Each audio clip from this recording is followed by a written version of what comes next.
meu tempo é bastante curto, eu queria aproveitar então, porque eu até tenho uma apresentação, mas essa apresentação, o Caiado, seria para 2 horas de fala, né? Tem 50 slides, não vai dar. O passador está aí, não? Mas antes, eu queria só comentar com vocês. Sabe que, quando a gente está aqui na antessala, no café, acaba tendo bastante contribuição. Eu queria poder compartilhar uma fala que estava eu, o João e o nosso amigo da Toyota, que ele me contando que está exportando bastante para a Argentina, e o João perguntava como é que está a questão da economia, se estava recebendo. Todo mundo sabe que a Argentina está com 108% de inflação. A Argentina tem IVA. Né? Então, essa história de que o IVA vai resolver todos os problemas do mundo está bem pertinho daqui até ali, para ver que não é bem assim. Só para a gente poder colocar, Meirelles, assim, as coisas dentro de um contexto de que essa bala de prata aí ela está mais para chumbinho do que a bala de prata, né? De um caso concreto, porque são tantas questões. Cada um de nós aqui vamos poder ter uma visão e uma projeção com relação à questão da reforma tributária, seja da PEC 45, da PEC 110, da PEC 46, está aqui o nosso querido senador Oriovaldo do Paraná, que todas têm as suas considerações e coisas positivas e coisas evidentemente negativas. Mas eu queria me atentar para uma outra questão que tem se falado muito. Inclusive, na semana retrasada, estávamos em Nova York, no LEAD, e uma das falas que foi feita lá foi de que os países avançados, de economia robusta, sólida, consolidada, etc., etc., etc., têm um único tributo. Nós estávamos nos Estados Unidos, que exatamente é um país que é de uma das maiores economias e não é de um único tributo. Eu queria destacar a questão da característica do nosso país. A gente precisa ter isso muito claro. O que tem de característica em Goiás, nosso querido Goiás, do nosso querido governador Ronaldo Caiado, é muito diferente do que tem na cidade de São Paulo. Né? A plantação de soja, a agropecuária, que são fundamentais na economia do Estado e do país, vai ter lá em Goiás, não vai ter aqui em São Paulo. Então, isso aqui é um país que difere de qualquer outro país do mundo. O Brasil é diferente de qualquer outro país do mundo, Roberto. E, inclusive, na questão da nossa Constituição, da nossa federação. Quando a gente fala com relação à questão da unificação dos impostos, a gente precisa considerar que aqui os municípios são entes federados, que isso tem muita diferença. Nós estamos numa cidade que é uma cidade-país, de 12 milhões e meio de habitantes. Meu papaizinho chegou de Portugal com 14 anos. O país do meu pai tem 10 milhões de habitantes. Não dá para comparar Lisboa com a cidade de São Paulo. Não dá para comparar sequer o país, que é menor do que a cidade de São Paulo, Duarte. Mas queria fazer essa ponderação. Aqui eu já vou pular, isso não vai dar tempo. Também não vai dar tempo. Aqui tem algumas questões, só para a gente poder passar.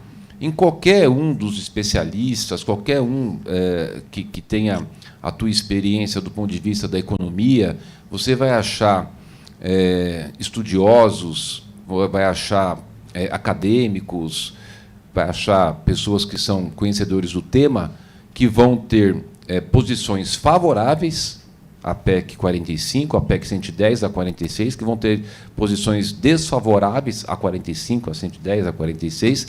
Então, é um outro ponto que eu queria dar a minha humilde contribuição, de que a gente precisa ir mais para as questões práticas da nossa vida real, não que vá desconsiderar 100% a análise dos especialistas, mas só estou dizendo aqui que tem para todo gosto, tá? Então, aí é uma coisa que a gente poderia tentar fazer também com que o nosso raciocínio sobre o tema possa considerar isso. Se você conversar com o Oriovaldo, você vai sair convencido da 46.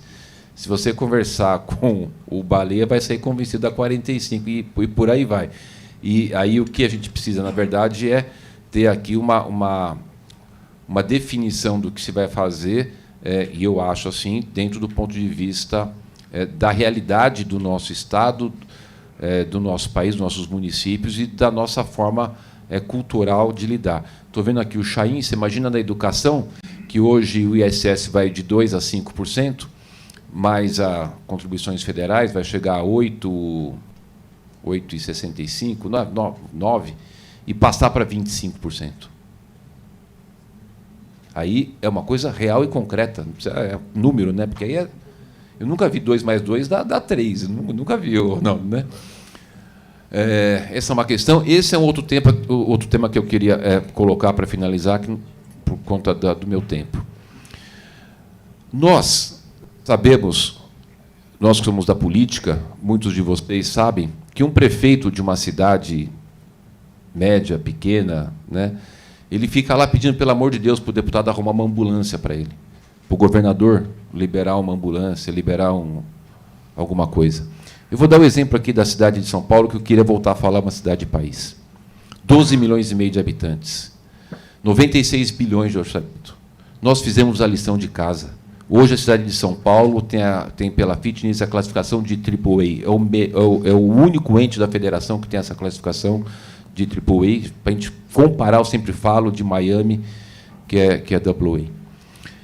O que fez a gente chegar nesse ponto? Um trabalho que começou principalmente lá atrás, em 2017, quando o João era prefeito, que instituiu, por exemplo, um grande trabalho de concessão, privatização, enfim, de fazer um julgamento da máquina. Hoje, no Fundo Municipal de Desestatização, nós temos 1,8 bilhões de reais. E os benefícios, 1,8 de outorga fixa e a variável. E de benefícios indiretos, 11,9 bilhões, que a Prefeitura deixou de gastar por conta dos serviços concessionados ou parcerizados. Nós, com essa reforma da PEC 45, o Estado de São Paulo perde 15 bilhões de reais. A pergunta fica, qual é o hospital que eu vou fechar? Qual é a UBS que eu vou fechar? Qual que é a rua que eu vou deixar esburacada? Qual é o parque que eu vou fechar? Acabou o tempo, mas, enfim, nós somos a favor da reforma tributária. É preciso simplificar. O problema não está no ISS. O problema da judicialização que existe, né, está muito na questão do ISS, dos tributos federais. Eu entendo que seria possível fazer uma simplificação e que a gente pudesse manter os municípios, um minuto só, mas os municípios com algo muito importante para quem está aqui do privado. O que nos motiva? Procurarmos melhor performance, procurar fazer com que o nosso serviço tenha agilidade. E os municípios, como a cidade de São Paulo tem feito, têm procurado agilidade para atrair as empresas, ser um solo fértil para quem vier aqui e pôr a sua sementinha, ela poder germinar e gerar emprego e renda. Então, essa experiência está dando certo. Eu acho que, inclusive, essa questão de ter nos municípios, lembrando que é Brasil, são municípios, países, a gente tem que ter sempre uma situação de competitividade. Eu quero competir com o Eduardo Paes, eu quero competir com o Rafael Greca, eu quero competir com o Sebastião Melo, eu quero competir com o Duarte, não, porque não tem jeito, eu perco. Mas, enfim, isso também é uma questão que eu queria colocar aqui para reflexão. Obrigado.